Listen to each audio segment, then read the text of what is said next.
All right, let's talk about that first salary. You landed the job, you signed the papers, and that first paycheck is coming. It's an incredible feeling, right?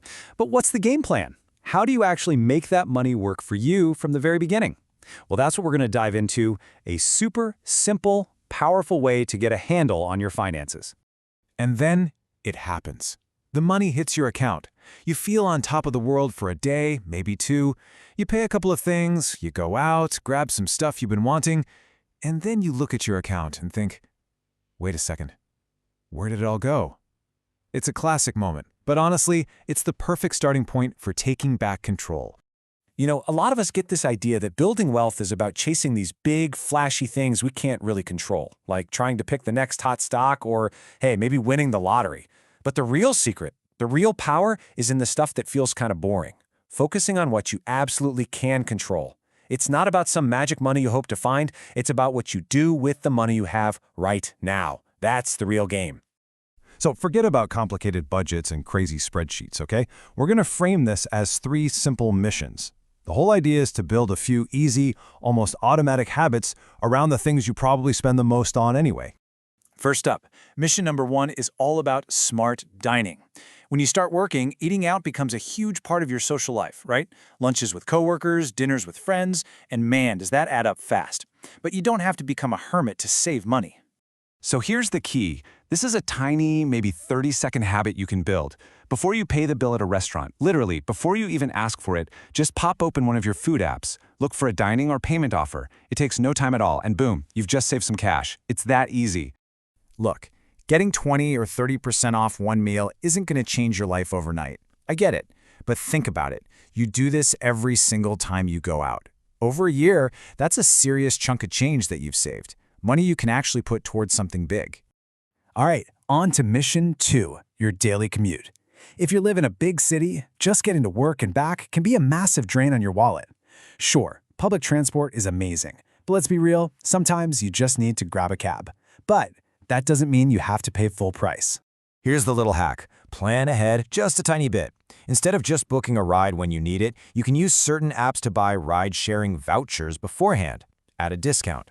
Saving even 5 or 10% on every trip means that a 10,000 rupee travel bill becomes 9,000.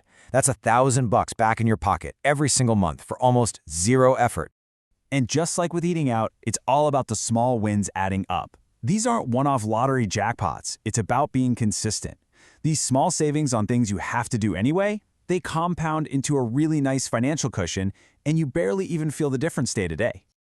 And now for our final mission, fashion. The pressure to look good at your new job is totally real, but building a professional wardrobe doesn't have to mean blowing your entire paycheck on expensive brands. It's about being smart, not just about being cheap.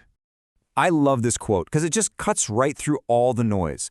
There's this weird idea that when you start earning more, you have to start spending more on fancy labels to prove you're successful. But real financial confidence, that comes from making choices that work for your goals, not what you think other people expect. I mean, the choice here is pretty clear, right? You can drop over 10 grand on something with a fancy label, or you can find a really high-quality piece for a fraction of that. The smart money is on good fabric, stuff that's going to last.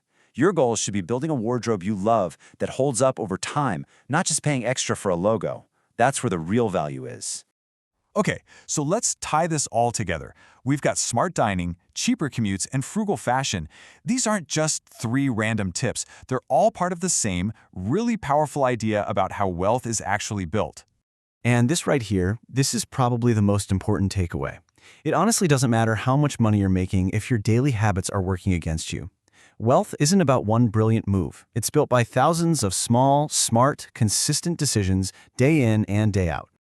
You know, the word frugal has gotten a pretty bad rap. People think it means you can't have any fun. But that's not it at all. It's just about being intentional.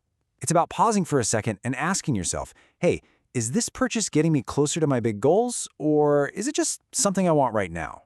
It's a mindset of resourcefulness, and that's a superpower. So now it's your turn. I want you to actually do this. Look at your own spending.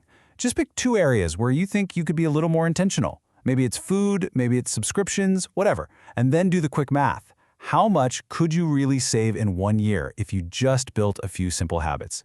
Because at the end of the day, it really does all come down to this. The small choices you make every single day, the habits you start building with this very first salary, that's the foundation for your entire financial future. Start small, stay consistent, and I promise you'll be amazed at where you end up.